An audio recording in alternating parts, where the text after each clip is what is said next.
Atentados terroristas en Afganistán y la medida migratoria de Estados Unidos que impuso a México. Nos enlazamos con la doctora Arlene Ramírez Uresti, internacionalista, y con la doctora Ileana Rodríguez Santibáñez, también internacionalista y académica del TEC de Monterrey. Muchas gracias, Arlene. Ileana, como siempre, un gusto poder platicar con ustedes. Buenas noches. Muy buenas noches. Gracias, muy buenas noches. A ver, vamos, lo que está pasando en Afganistán es terrible. Lo vivido hoy específicamente con esta serie de explosiones, de ataques terroristas por parte de ISIS, que así se adjudican estos atentados, 73 muertos, apenas 5 días más para la salida de esta evacuación por parte de los Estados Unidos. Se torna un tema complicado, difícil y que puede crecer. Arlene. Sí, desde luego, es un tema que no solamente, como lo decías en el previo, es una afrenta al régimen de Joe Biden, sino a la comunidad internacional en general. Creo que este tema se veía venir una respuesta así, a pesar de que las autoridades talibanas ahora decían que iban a tener una postura diferente respecto al tema de los derechos ciudadanos y sobre todo el derecho de las niñas y las mujeres. Sin embargo, sabemos que las células de Daesh, ¿no?, el movimiento que mal llamado por el bloque occidental, Estado Islámico, no están desactivadas. Daesh sigue con presencia en Irán, en Afganistán, y la reminiscencia del conflicto que se vive hoy y de la fractura y el estado fallido que impera en Afganistán, pues es por supuesto resultado de la primera intervención de los Estados Unidos desde los tiempos de la Guerra Fría. Y conforme ha pasado el tiempo, pues una falta de estructura política y de instituciones sólidas, pues es lo que ha llevado a lo que vemos el día de hoy, una infiltración muy fuerte de Daesh en diferentes células en ciudades clave que hoy por supuesto ponen en riesgo la estabilidad nuevamente de la región. A ver, en este entorno es tal vez el primer gran conflicto internacional que enfrenta la administración de Joe Biden, ya señalada como fracaso desde el momento en que anuncian el retiro de las tropas norteamericanas de Afganistán después de 20 años.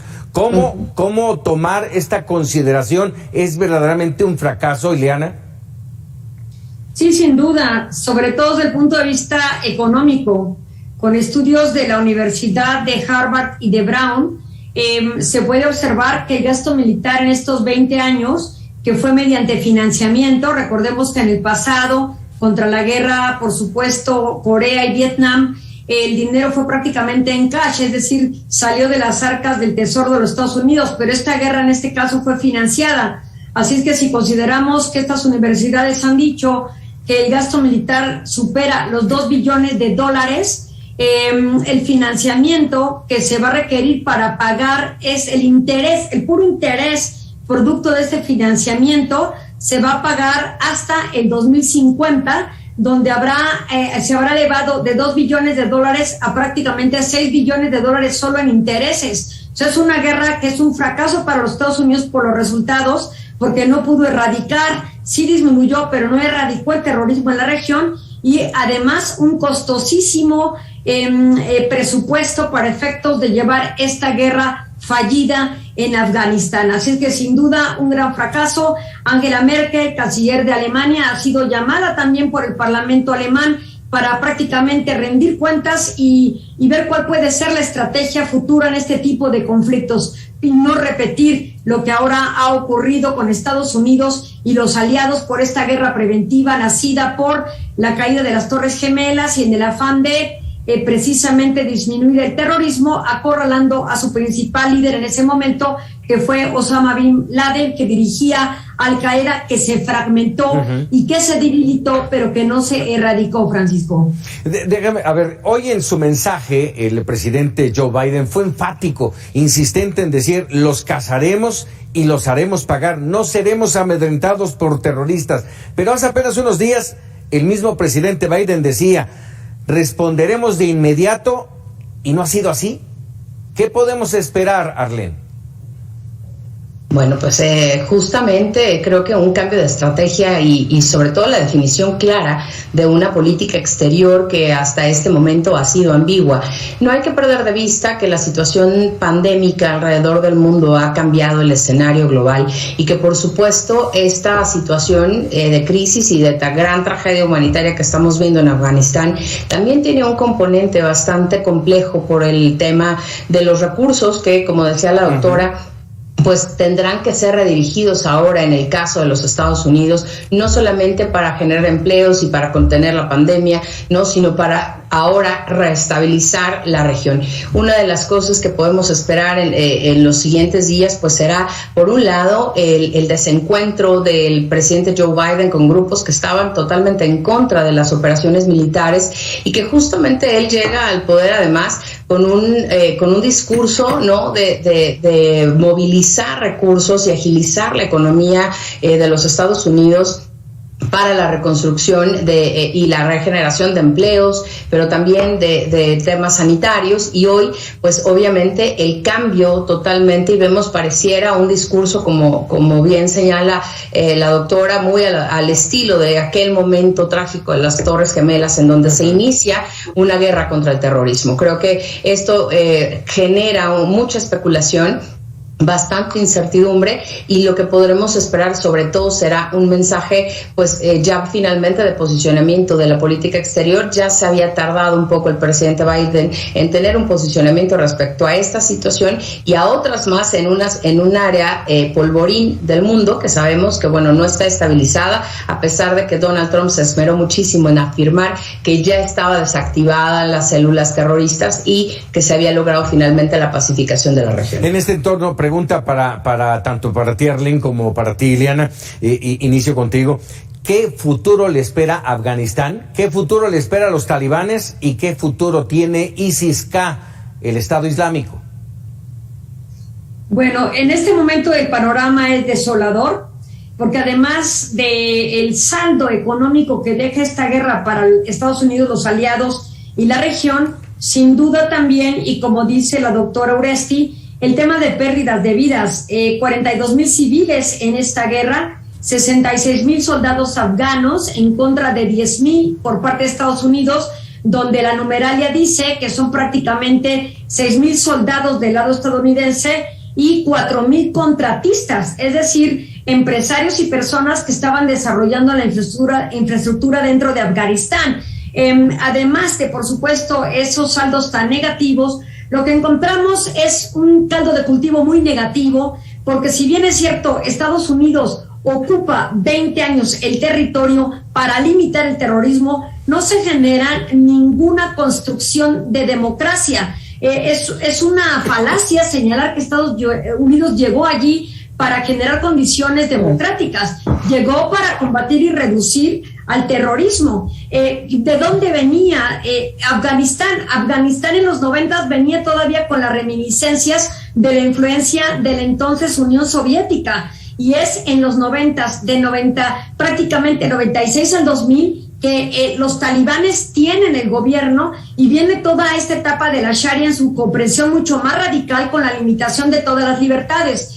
Todo el mundo está pensando que lo que ocurrió 20 años fue una especie de oasis, donde hubiera mayores y mejores condiciones para la realización de la vida de hombres y mujeres en Afganistán. En el tema de abastecimiento y seguridad alimentaria siempre lo tuvieron, porque es un estado productor agrícola, pero el tema, por ejemplo, de educación, en materia sanitaria y otro tipo de temas, de acuerdo a los informes del Índice de Desarrollo Humano del PNUD, los cambios no fueron tan importantes en 20 años. Entonces, ¿qué le depara a Afganistán? La desolación, si la comunidad internacional, ahora el G7 se aproxima para tratar qué pueden hacer para promover condiciones de estabilidad, y los talibanes han dicho que están en la postura de flexibilizar su participación en la posibilidad de un nuevo gobierno con menor rigidez al que ellos mismos representaron en el pasado, si no hay el apoyo internacional, incluso de inyectar capital para la reconstrucción de las ciudades y, por supuesto,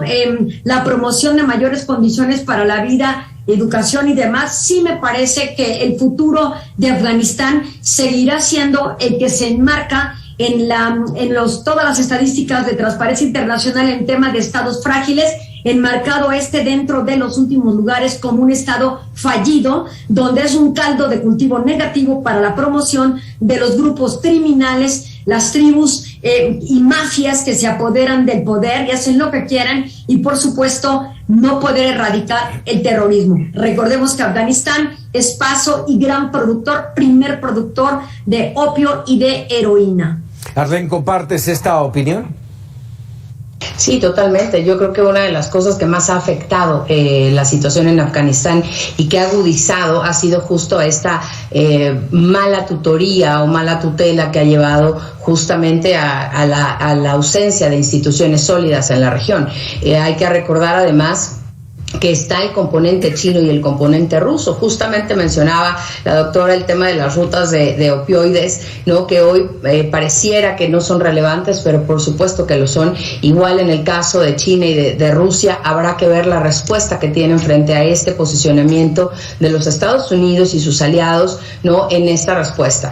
Yo creo que una de las cosas que podemos además resaltar es que Afganistán, a pesar de ser un estado fallido, pues bueno, requiere no solamente la reconstrucción financiera y en infraestructura, sino que finalmente requiere pasar por un proceso de verdadera identidad, reconstrucción del tejido social, ¿no? Instauración de procesos democráticos reales, que además de eso, pues le permita a la población tomar acción y decisiones, ¿no? Construir ciudadanía. Lo que ha sucedido con Afganistán es que por mucho tiempo ha sido, ¿no? Un alfil y una pieza clave en la geopolítica de la región, y ha obedecido esta reestructura tanto a los intereses de los Estados Unidos en su momento como a los intereses de la ex Unión Soviética. La herencia de toda esta falta de un interés genuino por despertar ciudadanía y por generar instituciones es lo que vemos hoy. El escenario más dramático podría ser el llegar a ver nuevamente escenas como las que vimos en Siria, ¿no? De un país completamente devastado y completamente dividido, totalmente en ruinas, pero que además no tiene la respuesta ni la solución a una situación que por décadas no se ha venido arrastrando. Y en el caso de Afganistán, pues el componente es el mismo, el extremismo, sí, ¿no? La falta de instituciones, la falta de procesos democráticos y sobre todo una población que además de estar muy lastimada, pues tiene grandes rezagos en temas humanitarios, en temas de alfabetismo, en temas de desarrollo comunitario, y que bueno, las condiciones, además a eso le agregamos el componente, ¿no? De la pandemia y de las economías muy limitadas que hay alrededor del mundo, pues evidentemente el escenario no es para nada alentador. Pues vamos a estar muy pendientes de este tema. Déjenme aprovechar y tocar un tema que nos atañe más a los mexicanos, y es esta relación México-Estados Unidos, en la que creíamos que con la salida de Donald Trump las cosas iban a ser mejor, pero hoy el tema es que el Congreso de los Estados Unidos ha revivido este polémico programa de Quédate en México. Vamos, de una manera muy coloquial y muy tranquila decir: México es el tercer país seguro, ahí se van a quedar todos los migrantes que están solicitando pasar a los Estados Unidos y que podrán pasar aquí meses y a lo mejor me quedo corto. ¿Cómo ver esta decisión del Congreso norteamericano? Inicio contigo, Arlene. Yo creo que una intervención que rebasa nuestros límites soberanos y que por supuesto también es consecuencia de una política migratoria que no se ha construido desde lo binacional. Desde el momento en el que Donald Trump sale de la presidencia de los Estados Unidos, se debió ya empezar una agenda de cooperación, de verdadera cooperación, pero no solamente con México, con los países del Triángulo Norte. Uno de los problemas más grandes que se enfrentan hoy es justamente la falta de participación y de involucramiento de los gobiernos de los países del Triángulo Norte. A México, ¿no? Desde los últimos años se le ha hecho responsable de la permanencia y el resguardo de estos migrantes, tomando en cuenta que hay además una gran cantidad de mexicanos en situación de retorno. El problema que hoy enfrenta el gobierno de México y la sociedad mexicana es cómo reasimilar a todos estos mexicanos que van a regresar, ¿no? Por cualquier motivo, pero además cómo esta infraestructura que requieren los albergues y los lugares para mantener a los migrantes, pues pueden no solamente ser financiados, sino ser soportados, digamos, con una serie de situaciones de desarrollo humano y de temas humanitarios que son fundamentales. Las condiciones sanitarias, las condiciones escolares, el rezago profundo que se vive en estos lugares, pero sobre todo en las comunidades periféricas a estos albergues, preocupa demasiado. Creo que esta extralimitación ya debería de tener una respuesta clara y contundente por parte de la Cancillería, pero además una puntualización respecto a lo que realmente le toca hacer a México como país estratégico y vecino de los Estados Unidos. A ver, esa parte es muy interesante, Arlene. Iliana, a ver, sí, necesita una respuesta. Hoy el presidente evitó el tema, dijo que quiere construir una buena relación, y el director para América del Norte de la Cancillería mexicana señaló, es una decisión judicial de ese tipo, no obliga a México, claro, por supuesto que no lo obliga, y que su política migratoria se diseña y ejecuta de manera soberana. Sí, nuestra política, pero estamos hablando de Estados Unidos, que dice, váyanse para México y allá se esperan. ¿Qué hacer, Iliana? Bueno, ¿qué hacer? Francamente, efectivamente, la soberanía ya no puede ser vista en términos absolutos como Jean Baudin hubiese querido, sino ya hay mucha más apertura, pero también limitación a la soberanía.